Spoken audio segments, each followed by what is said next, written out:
진수가, 너희 엄마만 피해자가 아니야. 아빠도 피해자라고. 아니, 아빠가 바람을 폈으면서 어떻게 아빠가 피해자라는 거야? 아빠는 가해자야. 그것도 절대 용서받지 못할 가해자라고. 성격 안 맞는 사람이랑 30년 넘게 결혼 생활하는 게 보통 일인 줄 아니? 아빠는 결혼하자마자 너희 엄마랑 결혼한 걸 바로 후회했어. 제발 좀 떨어져 나가라고 못되게 굴어도 끝까지 붙어 있는데 도대체 나보고 어쩌라는 거니? 그게 지금 엄마 앞에서 할 소리야? 그렇게 싫으면 아빠가 집에서 나가면 되잖아. 아빠랑 데이트하던 그 아줌마랑 같이 살러 나가면 될 거 아니야? 진수가, 여긴 내 집인데 내가 왜 나가? 아빠 보기 싫으면 너도 짐 싸서 나가. 그런 식으로 아빠한테 얘기할 거면 아빠도 너 같은 딸 필요 없어. 안녕하세요. 저는 서울에 거주하고 있는 60대 후반 김정순이라고 합니다. 저는 20대 때 독일에 간호사 일을 하러 갔었고, 그 후로 쭉 독일과 미국에서 살았습니다. 제가 다시 한국에 돌아온 건 불과 몇 년 전입니다. 20대 때 저는 한국에서 간호교육을 받고 독일로 넘어갔어요. 많은 분들이 기억하시겠지만 그때 당시 많은 간호사분들과 광부분들이 독일에 가서 일을 했었죠. 어린 나이에 이국만리 타지에서 일하는 건 여간 힘든 일이 아니었어요. 타지에서 홀로 외롭게 지내고 있던 저를 늘 위로해 주는 사람이 한 명 있었으니 바로 저희 남편이었죠. 저희 남편은 미국에서 나고 자란 교포였고 부모님이 두 분 다 한국 분이셔서 영어도 한국어도 둘 다 능숙하게 잘했어요. 그리고 미국에서 대학을 졸업 후 독일로 출장을 나와 있었고요. 안녕하세요. 한국 분이신가 봐요? 네, 안녕하세요. 여기서 간호사 일을 하러 몇 달 전에 한국에서 왔어요. 여기 사시는 분이세요? 네, 저도 일 때문에 독일에 와 있어요. 말도 잘 통하지 않을 텐데 힘든 점은 없으세요? 힘든 점들이야 많지만 아무래도 말이 안 통하는 게 제일 힘든 것 같아요. 시장에서 장을 좀 보려고 해도 손짓 발짓 다 해야 되니 정말 보통 일이 아니네요. 괜찮으시면 제가 독일어도 좀 가르쳐 드리고 영어도 좀 가르쳐 드릴게요. 사실 저는 미국인이긴 한데 부모님이 두 분 다 한국 분이시거든요. 아, 여기에 광부 일하러 오신 게 아니셨어요? 네, 미국에서 무역회사 다니다가 독일로 발령이 났어요. 저도 아마 여기서 몇 년은 더 지내야 할 것 같아요. 괜찮으시면 제 연락처 드릴 테니까 시간 되실 때 언제 차 한 잔 같이 해요. 주말을 맞아 시장에 장을 보러 갔던 제게 먼저 말을 걸어왔던 저희 남편이었습니다. 생긴 것도 한국인이고 한국말도 너무 잘해서 미국 사람이라곤 전혀 생각하지도 못했어요. 다음 날 남편이 준 연락처로 연락을 했고 나이대도 비슷하고 서로 의지할 곳이 필요했던 저희는 급속도로 친해졌어요. 지구 반대편에서 외롭고 힘들게 지내고 있던 제가 유일하게 의지할 수 있는 사람이라 생각했거든요. 남편은 참 자상하고 배려심이 많은 사람이었어요. 누가 먼저 고백할 것도 없이 남편과 저는 자연스레 연애를 하게 됐고 몇 년 뒤 제가 한국으로 돌아갈 쯤에 결혼 얘기가 나왔어요. 저는 남편과 같이 결혼 후에 한국에서 신혼생활을 하고 아이도 한국에서 낳아 쭉 한국에서 살고 싶었는데 남편은 저와 생각이 좀 달랐어요. 여보, 우리 결혼하고 한국에서 살면 안 될까? 독일에서 몇 년 동안 지내봤는데 난 아무래도 말도 통하고 음식도 입에 맞는 한국에서 쭉 살고 싶어. 한국에서 살게 되면 내가 마땅히 할 일이 없잖아. 결혼식은 얘기했던 대로 한국에서 올리고 나 따라서 미국으로 가자. 내가 한국에서 일하는 것보다 미국에서 일하는 게 월급도 훨씬 많을 거야. 내가 돈 많이 벌어서 맛있는 것도 많이 사주고 좋은 집에서 살게 해줄게. 그래도 당신이 영어도 잘하고 독일어도 웬만큼 하잖아. 한국어도 잘하니까 서울에서도 일할 기회가 충분히 많을 거야. 나도 한국에서 꾸준히 일할 테니까 그러지 말고 한국에 정착하자. 응. 물론 한국에서도 일을 구하려면 구할 수 있겠지. 근데 지금 내가 다니는 직장을 당장 그만두기도 그렇잖아. 그러면 우리 한국에서 딱 1년만 살아볼까? 당신 회사는 아이 낳으면 육아휴직인가? 그런 것도 쓸 수 있다면서. 우리나라 기업에서는 그런 거 사용하지도 못하는데. 미국 회사니까 사용할 수 있잖아. 결혼식만 올리고 바로 미국으로 떠나려던 남편을 제가 억지로 붙잡았어요. 몇 년 동안 타국에서 생활하며 제 고향인 대한민국이 너무 그리웠거든요. 무엇보다 한국말 쓰는 한국 사람들 속에서 살 수 있다는 게 얼마나 큰 축복인지 깨달았어요. 저와 생김새가 다른 사람들 속에서 이방인으로 산다는 게 얼마나 힘들고 고독한 일인지도 너무나 잘 깨달았고요. 남편과 같이 독일에서 한국으로 돌아와 서울에서 결혼식도 무사히 올렸고 몇 달 뒤 저희 딸 진숙이를 낳았어요. 정말 제 인생에서 가장 큰 축복이자 선물이었어요. 똘망똘망한 우리 딸 진숙이의 눈을 보고 있으면 정말 이 애를 위해서라면 무엇이든 할 수 있을 것만 같았고 세상에서 가장 행복한 아이가 되게 만들어 주고 싶었습니다. 그리고 저희 남편도 한국에서의 생활에 나름 적응을 하며 잘 지내고 있는 것 같았어요. 영어 강사를 하며 지내고 있었는데 수입도 남편 생각보다 많아서 꽤 만족하고 있는 것처럼 보였거든요. 그렇게 한국에서 결혼도 하고 아이도 낳고 화목한 가정을 꾸려 같이 행복하게 지낼 일만 남았다고 생각했는데 남편이 뜻밖의 이야기를 꺼냈습니다.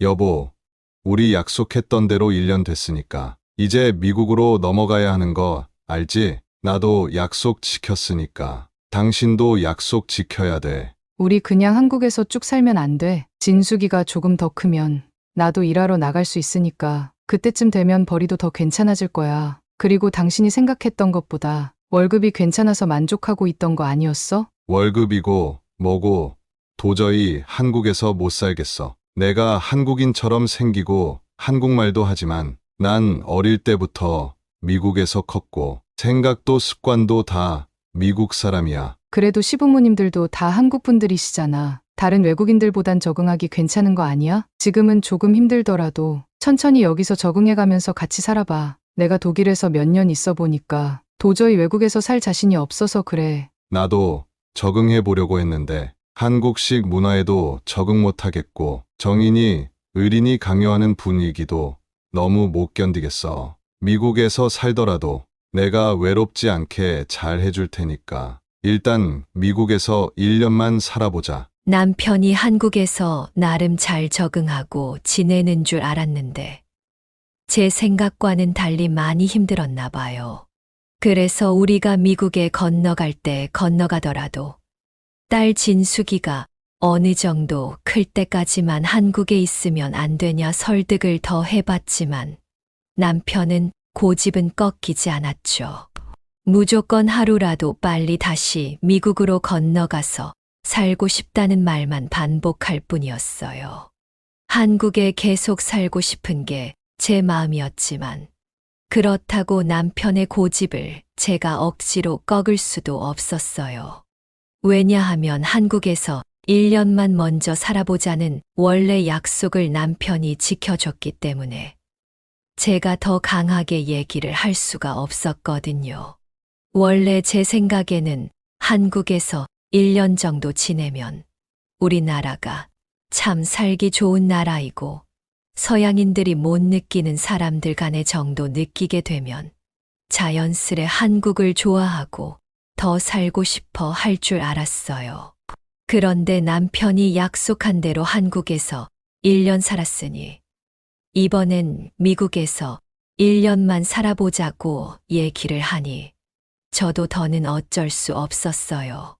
결국 저희는 태어난 지 1년도 안 된 딸 진숙이를 데리고 미국 동부로 건너가게 됐습니다. 사실 남편은 미국 서부 출신이었기 때문에 그쪽이 남편 고향도 아니었어요. 단지 괜찮은 조건의 직장들이 미국 동부 지역에 몰려 있었기 때문에 그쪽에 정착을 하게 된 거죠. 한국에 있을 때까지는 저에게도, 그리고 우리 딸 진숙이에게도 정말 천사 같고 밤하늘의 별이라도 따다줄 것처럼 행동하던 남편이 미국에 도착하니 갑자기 사람이 달라지기 시작했어요. 마치 우리 딸 진숙이를 인질로 삼고 어디 한국으로 돌아가려면 돌아가 보라는 듯이 저를 막대하기 시작했거든요. 저한테 하는 모든 말들이 명령으로 바뀌었고 모든 일을 아무 의논 없이 자기 마음대로 처리를 했어요. 그리고 저희 부부간에 생각지 못했던 갈등이 터지는 일이 하나 생겼는데 바로 딸 진숙이의 교육 문제였습니다. 진수가 따라해봐 기억. 기억, 그리고 기억으로 시작하는 이건 가위, 니은으로 시작하는 이건 나비야. 나비, 여보, 아니 지금 뭐 하는 거야? 왜 얘한테 한글을 가르쳐? 진숙이한테 왜 한글을 가르치냐니 그게 무슨 말이야? 진숙이가 한국 사람이니까 한글을 가르치는데 왜? 진숙이가 한국인 피를 가지고 태어났어도 미국에서 자라고 앞으로 미국에서 커갈 미국인이야. 영어를 더 가르쳐야지. 갑자기 왜 한글을 가르치고 있는 거야? 아니 진숙이도 요즘 우리랑 영어로 대화를 하고 앞으로 학교에 가서도 쭉 영어만 쓸 거잖아.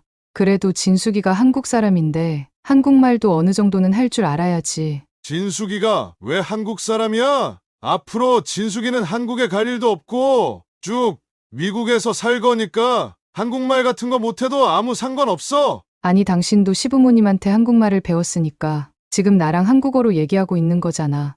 당신도 어릴 때부터 한국말 배웠으면서 왜 우리 딸한테는 한국말을 안 가르치려고 하는 거야? 내가 배우고 싶어서 배웠어? 진숙이가 괜히 한국말 배웠다가 여기서 미국 사람들하고 안 어울리고 한국인들끼리만 어울리는 꼴을 보고 싶어서 그래? 누가 그렇게 만들 거라고 했어? 당신처럼 한국어도 하고 영어도 하고 둘 다 할 수 있으면 좋잖아. 시끄러! 집안에서 2번 다시 한국어 가르치는 거 들리면 진짜 가만 안 있을 거야. 아니 그러면 난 진숙이랑 영어로 얘기해야 돼? 내가 영어 그 정도로 잘 못하는 거 당신도 알잖아. 그럼 당신도 영어를 더 공부해서 영어 잘하도록 노력해야지. 당신도 지금부터라도 매일 영어 공부해. 진숙이한테 한글 가르치지 말고. 딸 진숙이에게 한글을 가르치는 걸 못마땅해한 남편이었지만 저는 꿋꿋이 한글을 가르쳤어요.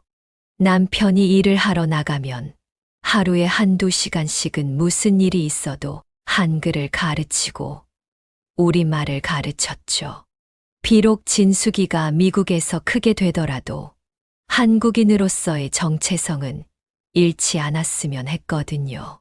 그리고 그런 제 마음을 아는지 한글을 배울 때면 유독 눈빛이 초롱초롱해지는 진숙이를 보면서 제 생각이 틀리지 않았음을 확신했어요. 지금이야 미국에도 한식당이 많아졌지만 제가 미국으로 건너갔을 때만 하더라도 한식당이 지금처럼 많지 않았어요. 그리고 물가도 한국보다 많이 비쌌거든요. 마트에서 장을 보는 건 한국보다 저렴하다 생각될 때도 많았지만 밖에서 외식을 하는 건 정말 상상 이상으로 비쌌어요. 그래서 제가 요리에 흥미가 안 생길래야 안 생길 수가 없는 환경이었죠. 재료를 사와서 집에서 해 먹으면 훨씬 저렴했거든요. 그러던 어느 날이었어요. 퇴근하고 온 남편이 갑자기 고래고래 소리를 지르기 시작하더라고요. 아니 지금 이게 무슨 냄새야? 당신 집에서 도대체 뭘 한 거야? 아니, 당신 퇴근할 때 다 됐으니까 저녁 준비하고 있었지. 그러니까 무슨 음식을 했길래 이렇게 냄새가 나냐고. 당신도 내가 청국장 좋아했던 거 알잖아. 내가 제일 좋아하는 음식인데. 독일에 있을 때도 많이 못 먹었고 미국 와서도 항상 생각나서 집에서 한번 만들어봤어. 지금 이걸 누구 먹으라고 만든 거야? 나보고 지금 이 냄새 나는 걸 먹으라고? 다 같이 먹을 수 있는 걸 만들어야 할 거 아니야? 그래서 혹시 당신이 안 좋아할까봐 당신 먹을 거랑 진숙이 먹을 건 따로 만들어놨어. 시끄럽고 빨리 싹 다 버려. 집에 냄새 더 퍼지기 전에 다 버리란 말이야. 음식 같은 걸 만들어야지. 웬 쓰레기를 만들어놨어? 뭐라고? 쓰레기라고? 항상 당신이 좋아하는 음식들만 만들어왔잖아. 나도 내가 좋아하는 음식 좀 먹으면 안 돼? 참 취향 한번. 독특하네. 이런 냄새 나는 걸 음식이라고 만들다니. 진짜 이해를 못하겠어. 미국에서 생활하며 항상 그리웠던 게 고향 음식이었어요. 평소에는 늘 남편과 진숙이가 좋아하는 음식들만 만들었는데, 이번엔 저도 제가 좋아하는 음식을 만들어 먹고 싶었거든요.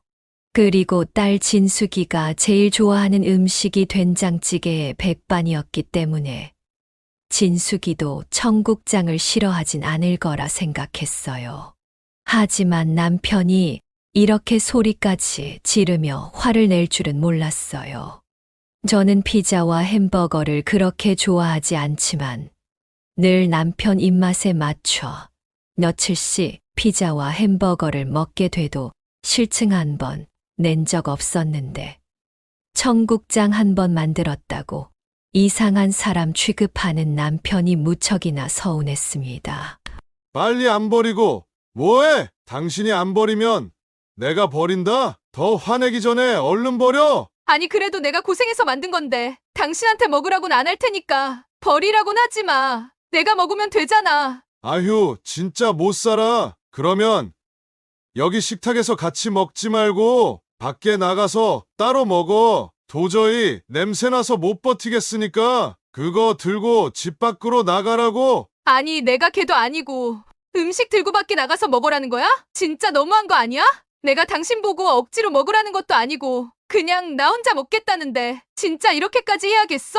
일단 식탁에서 좀 치워. 밖에 나가서 먹든지 어디 화장실에 가서 먹든지 내 눈에 안 보이는 곳에 가서 혼자 먹어. 그리고 다시는 그 음식 만들지 마. 한 번 더 내 집에서 그 음식 만들면 진짜 집에서 쫓아낼 줄 알아. 혼자 작은 방에 청국장을 들고 가 작은 상을 펴놓고 혼자 저녁을 먹었어요.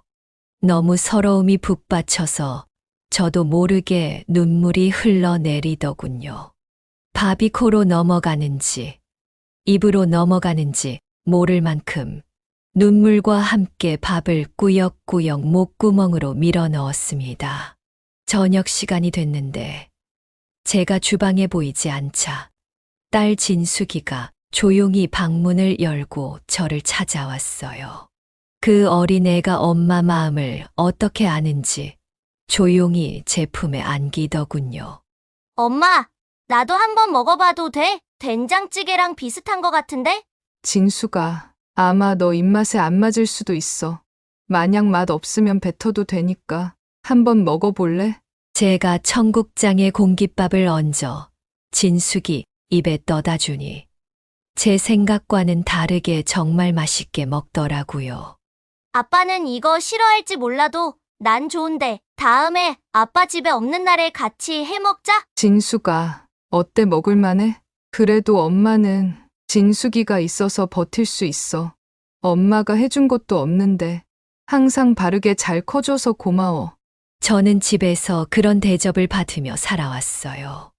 이혼 생각도 수없이 났지만 딸 진숙이를 놔두고 혼자 한국으로 돌아갈 엄두가 안 났거든요. 서럽고 화나는 일이 많아도 제가 참는 거 말곤 다른 방법이 없었어요. 그렇게 세월이 흘러 어느새 저희 딸 진숙이가 20살이 되었어요. 미국 서부에 있는 대학에 합격을 해서 집이 있는 미국 동부에서 미국 서부로 떠나게 됐습니다. 그리고 그때쯤 저희 남편도 큰 결정을 내리게 됐습니다. 남편이 미국 동부에서 하던 일을 그만두고 고향인 미국 서부로 이사를 가자고 하더라고요. 마침 딸 진숙이도 미국 서부로 대학을 가게 되니 온 가족이 이사를 가게 된 셈이었어요. 이곳에 오래 살아서 이 지역에 나름 정도 들었지만 남편이랑 딸을 따라 같이 이사를 갈 수밖에 없었어요. 그래도 미국 서부 지역이 한국인들이 가장 많이 사는 지역이기도 하고, 1년 내내 날씨도 화창하고, 사람들이 친근하고 밝다는 얘기를 많이 들었어요. 오랜 기간 우울증을 앓고 있던 저한테 밝고 화창한 날씨가 큰 도움이 될 것 같다는 생각도 들어서 마냥 싫지만은 않더라고요. 남편은 그동안 직장 생활을 하며 얻은 노하우를 가지고 자기 고향에서 사업을 시작하고 싶다고 했어요. 딸은 새로운 대학 생활, 저는 밝고 화창한 날씨와 친절한 사람들, 그리고 남편은 새로운 사업, 우리 가족은 모두 각자의 미래를 꿈꾸고 미국 서부로 함께 이사를 갔습니다. 저도 새로운 곳에서 새 삶을 살고 싶단 희망에 부풀어 있었죠. 내가 이곳으로 이사 오자고 했을 때 왜 날 안 말렸어? 당신을 왜 말리지 않았냐니? 그게 무슨 소리야? 여기 오자고 했던 것도 당신이잖아. 또 뭐가 마음에 안 드는 일이 생겼길래 내 핑계를 대는 거야? 내가 여기서 사업한다고 했을 때 나를 좀 말리지 그랬어. 그냥 하던 일이나 계속 하라고 얘기 한번 해줄 수 있었잖아. 왜 나한테 아무런 말도 없었냐고. 아니, 내가 뭘 잘못했다고? 나한테 성질을 부리는 거야? 당신이 하는 사업이 잘 안 풀리는 게 내 탓이라는 거야? 당신만 믿고 미국까지 건너온 나는 무슨 죄야? 왜 항상 잘 안 풀리는 일들이 생기면 다 내 탓을 하는 거냐고? 주위의 친구들은 다들 사업한다고 말하면 와이프들이 몇 번씩이나 말린다던데 왜 당신은 아무 말도 없었냐고. 남편이 자신만만하게 시작했던 사업은 남편 생각처럼 잘 풀리지 않았어요. 저는 장사를 하든 사업을 하든 세상 모든 일들은 똑같다고 생각해요. 처음에 조금 어려움을 겪더라도 희망을 잃지 않고 묵묵하게 해나가면 언젠가는 노력이 보상받는 날이 온다고 생각하거든요. 그런데 남편은 작은 일 하나하나에 일희일비하고 너무 감정이 요동치는 것 같아 보였어요. 이왕 시작했으면 죽이 되든 밥이 되든 끝까지 한번 해볼 생각을 안 하고 말이죠. 그날 하루 일이 잘 풀리면 얼굴에 미소가 가득했고, 그날 하루 일이 잘 풀리지 않으면 얼굴이 완전 죽을 상이었어요. 그리고 저를 대하는 태도도 그날 남편의 일이 잘 풀렸나 잘 풀리지 않았냐에 따라 천차만별이었죠. 어느 날은 처음 연애를 할 때처럼 세상 부드럽고 상냥하게 대하다가 또 어느 날은 철천지 원수를 대하듯 모든 화살을 저한테 돌렸어요. 그런 남편의 성격 때문에 하루하루 지옥과 같은 날들을 보냈지만 하늘이 돕는지 어느 날부터인가 남편의 표정이 점점 밝아지더라고요. 하루 이틀 그런 게 아니라 한 달 넘게 표정이 밝은 남편을 보고 짐작을 했어요. 남편이 하는 일이 조금씩 잘 풀리고 있다는 걸요. 그렇게 몇 달이 지나고 남편 사업이 어느 정도 안정됐을 때 일이에요. 어느 날 남편이 저한테 말도 없이 차를 바꿨더라고요.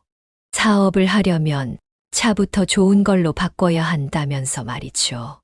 아니 여보, 마당에 주차되어 있는 차 당신 거야? 얼마 전에 계약했었는데 오늘 받아가지고 왔어. 내가 차에 대해선 잘 모르지만 너무 비싼 차 아니야? 그냥 좋아 보이는 정도가 아니라 무슨 영화에나 나올 만한 그런 차잖아. 얼마 주고 샀어? 그냥 줄 만큼 줬어. 내가 얼마 주고 샀는지 당신한테 일일이 얘기를 해야 돼. 걱정돼서 그러지. 당신 하는 일이 잘 풀리면 당연히 나도 좋은 건데 너무 큰 돈을 쉽게 쓰는 게 아닌가 싶어서 말이야.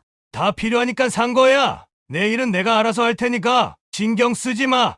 혹시 또 사업이 어려워지거나 힘든 시기가 올 수 있으니까 잘 모아놨다가 필요할 때 쓰는 게 좋지 않을까? 그래도 비상금처럼 현금을 좀 가지고 있으면 마음이 놓이잖아. 아이 시끄러. 내가 알아서 한다니까. 사업하면서 사람들 만나고 다니려면 무엇보다 차가 좋아야 하는 법이야. 그래야 내가 있어 보이고 상대도 나한테 관심을 갖는다니까. 좋은 뜻으로 했던 말이었지만 남편 귀엔 별로 달갑지 않게 들렸나 봅니다.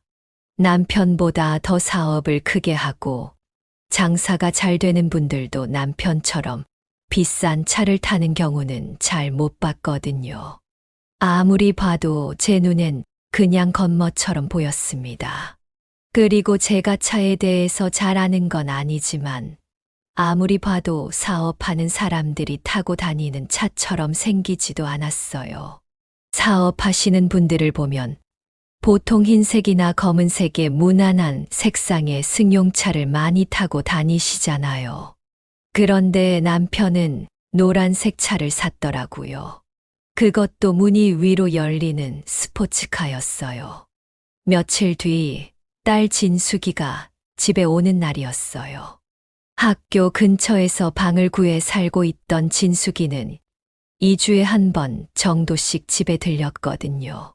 매주 주말마다 엄마를 보러 집에 찾아와 줬으면 하는 게 제 마음이었지만 딸도 남자친구랑 데이트를 하고 친구들을 만나야 하니 시간이 잘 나지 않는 모양이었어요.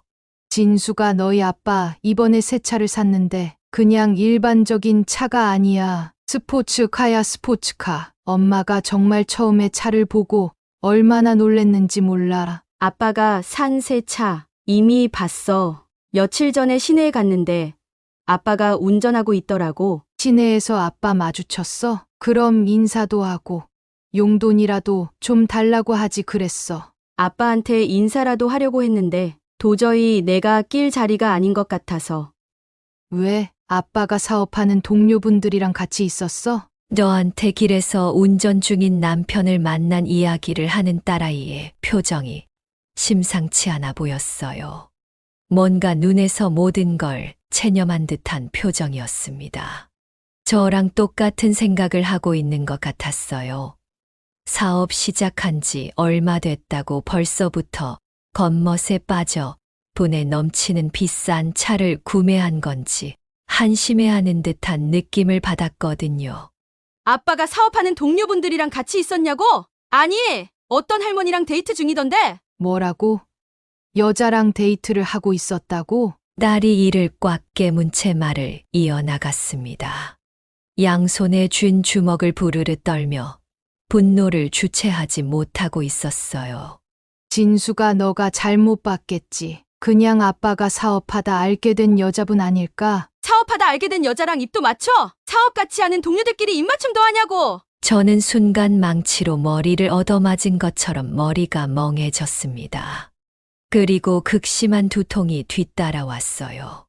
가정에 그렇게 충실했던 남편은 아니었지만 그렇다고 남편 하나만 믿고 아무 연고도 없는 미국으로 건너온 저를 두고 바람을 폈다니 정말 믿을 수가 없었습니다.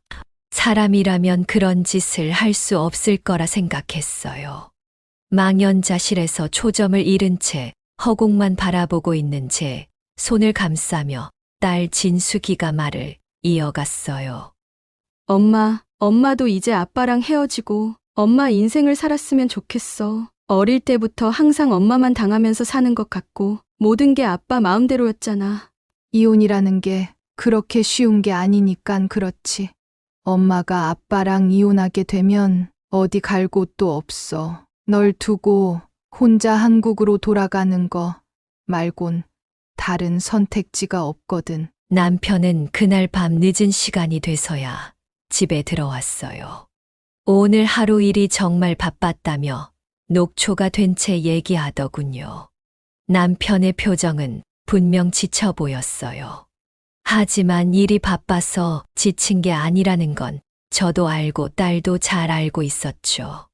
다른 여자를 만나 데이트를 하고 들어와 일 때문에 지친 척하는 남편이 가증스러워지기 시작했습니다. 당신 나랑 진숙이한테 할 얘기 없어? 무슨 얘기? 딱히 할 얘기 없는데? 나랑 진숙이한테 숨기는 거 없냐고? 우리 앞에서 부끄럽지도 않아? 아니, 무슨 소리라는 거야? 도대체 사람이 좀 알아듣게 얘기를 해봐. 내가 부끄러울 게 뭐가 있다고 엉뚱한 소리야? 분명 마음속으로 찔리는 게 있을 텐데 끝까지 모르는 척 잡아대는 남편이었어요. 화가 머리끝까지 났지만 저보다 더 분노하고 있는 딸 진숙이가 보였습니다. 순간 딸이 화를 주체 못하고 남편한테 달려들더군요. 어떻게든 딸을 잡아보려 했지만 한 발 늦고 말았어요. 아빠, 내가 다 봤어. 내가 다 봤다고. 보긴 뭘 봤다는 거야? 아니, 너희 엄마도 그렇고, 너도 그렇고, 자꾸 이상한 소리 할래? 오늘 뭐 잘못 먹었어? 진짜 끝까지 모른 척한다 이거지? 잡아봐. 여기 내 휴대폰 속에 있는 이 사진들 보라고. 이걸 보고도 모른 척할 셈이야? 딸 휴대폰 속엔 남편이 조수석에 앉은 어느 여자와 함께 입을 맞추고 있는 사진이 있었습니다. 딱 봐도 저와 비슷한 나이대 같아 보였어요. 사진 속 여자의 모습이 절 더 서럽게 만들더군요. 차라리 젊은 여자랑 바람이 났으면 내가 매력이 없어서 그런가 보다 하겠는데 딱히 저보다도 잘난 게 없어 보이는 여자였거든요. 나이도 저보다 몇 살은 더 많아 보였고요. 아니, 이 사진은 언제 찍은 거야? 너 하라는 공부는 안 하고, 아빠 미행이나 하고 다니는 거야? 그렇게 사람들 시선 끄는 차를 타고 다니면서 눈에 안 띌 거라고 생각했어? 아빠, 진짜 엄마한테 미안하지도 않아? 엄마는 한국 사람이고 미국에서 기댈 사람이라곤 아빠밖에 없는데 엄마한테 어떻게 그럴 수가 있어? 진수가 그게, 너도 어른이 되면 아빠 마음 이해할 수 있을 거야. 너가 아직 어려서 잘 모를 수도 있는데, 이해는 무슨 이해? 아빠가 엄마 두고 바람 피고 있는 걸 나보고 이해해달라는 거야?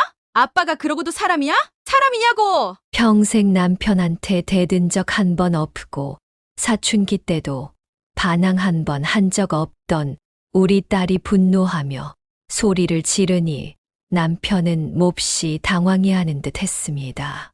제가 그랬다면 눈 하나 깜짝 안 했을 텐데 딸 진숙이가 달려드니 당황한 기색이 역력하더라고요.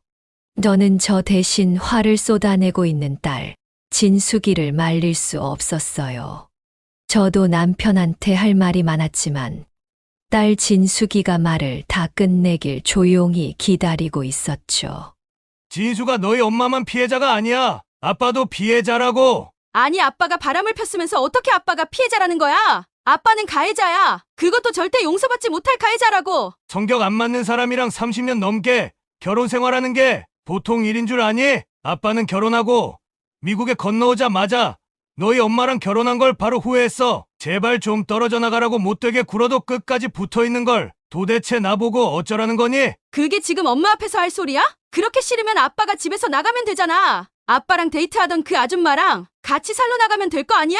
진수가, 여기가 내 집인데 내가 왜 나가? 아빠 보기 싫으면 너도 짐 싸서 나가. 그런 식으로 아빠한테 얘기할 거면 아빠도 너 같은 딸 필요 없어. 딸이 남편의 불륜 사실을 지적하자 당황해 하는 듯 했던 남편은 오히려 큰 소리를 치기 시작했습니다.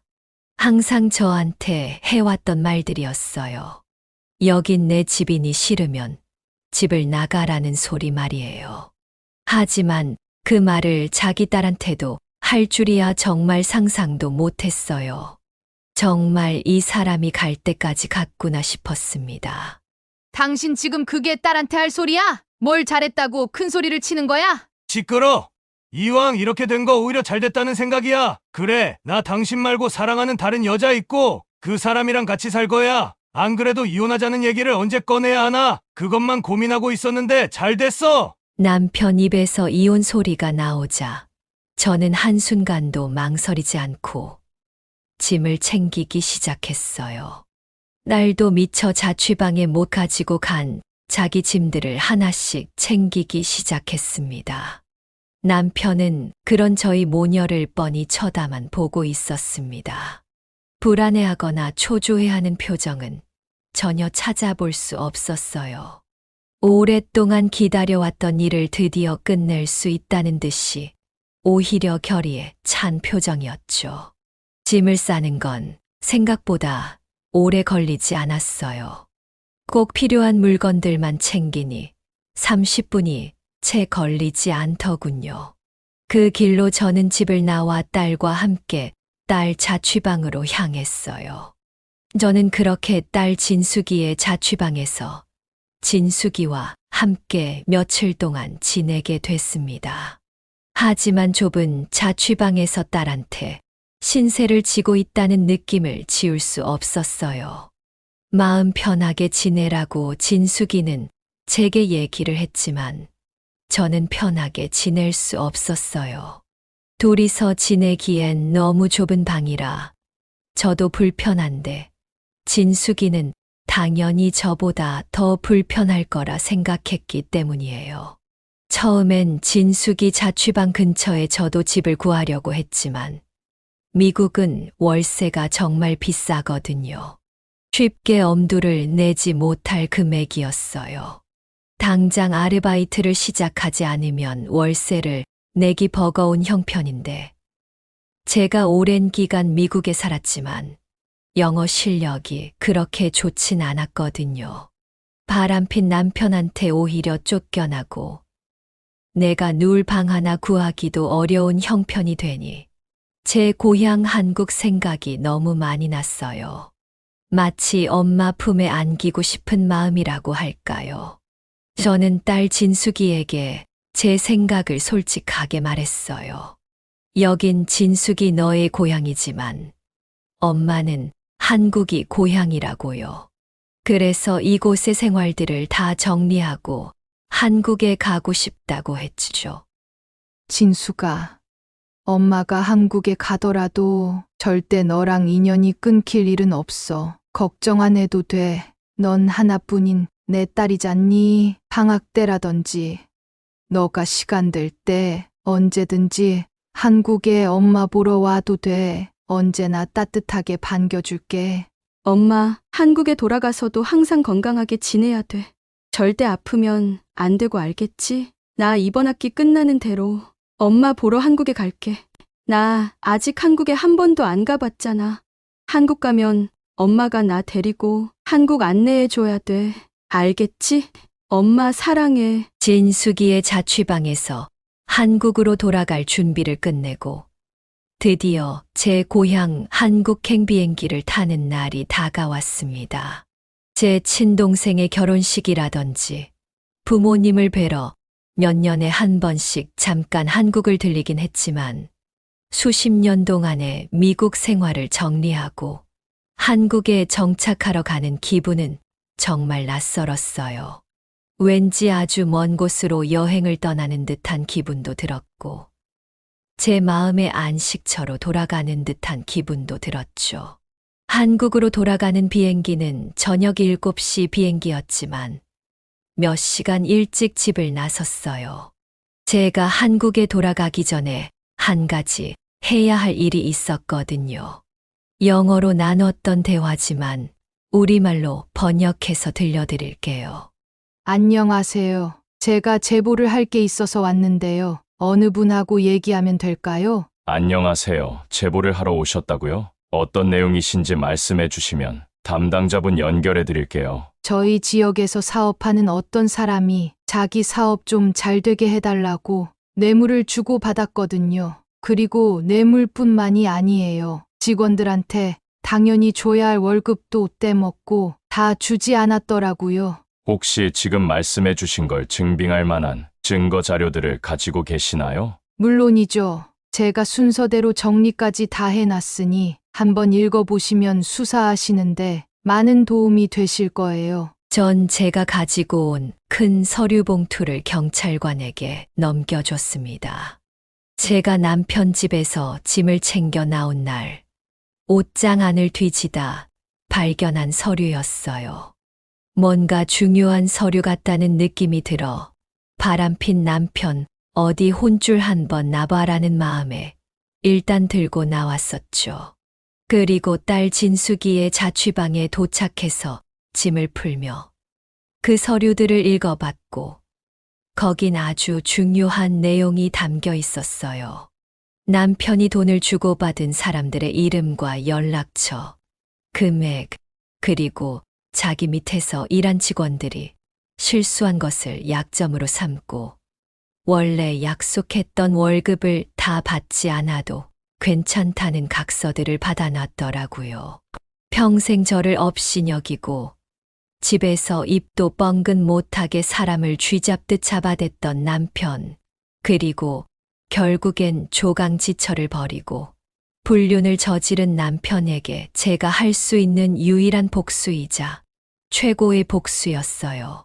경찰관에게 제 연락처를 주고 저는 곧장 한국행 비행기를 타고 꿈에 그리던 제 고향 서울에 도착했습니다. 비행기를 타고 서울로 돌아가는 내내 정말 뿌듯하고 속이 시원하더라고요. 제가 만약 이걸 발견하지 못했더라면 한국으로 돌아가는 비행기 내내 억울해서 울고만 있었을 테니까요. 한국에 돌아오고 딸 진숙이를 통해 남편의 소식을 전해들을 수 있었습니다. 경찰서와 노동청에서 남편에 대해 수사를 시작했고 남편은 그 지역에서 가장 비싼 변호사를 고용해서 무죄를 주장했지만 받아들여지지 않았죠. 결국 그 후로 몇 년간의 실형을 살았고 얼마 전 출소를 했다는 소식을 들었어요. 당연히 전 남편이 교도소에 있는 동안 남편과 바람을 폈던 여자는 남편을 떠났죠. 그리고 다시 혼자가 된 남편은 제 지인에게 제 연락처와 저희 딸의 바뀐 연락처를 물어봤다고 해요. 용서를 빌고 다시 남편이자 아빠로 돌아가고 싶다고요.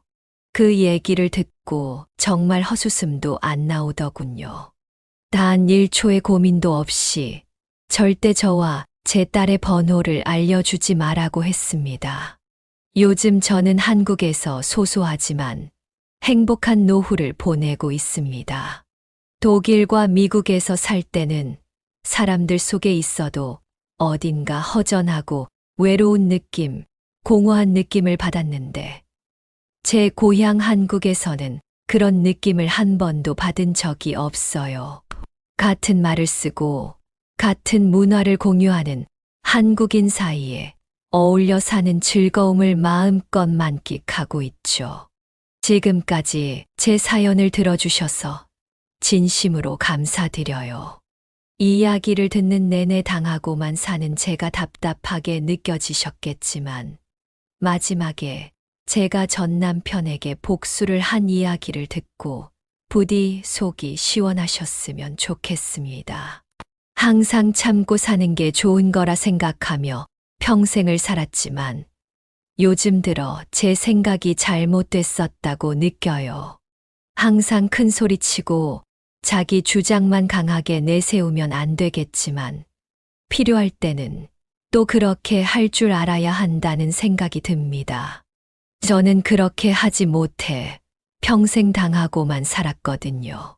이 사연을 듣는 여러분들은 부디 저 같은 실수를 하시지 않았으면 하는 마음에 제 사연을 이렇게 들려드리게 됐습니다. 항상 여러분 가정엔 행복한 일들만 있길 바라며 저는 이만 물러가겠습니다. 감사합니다.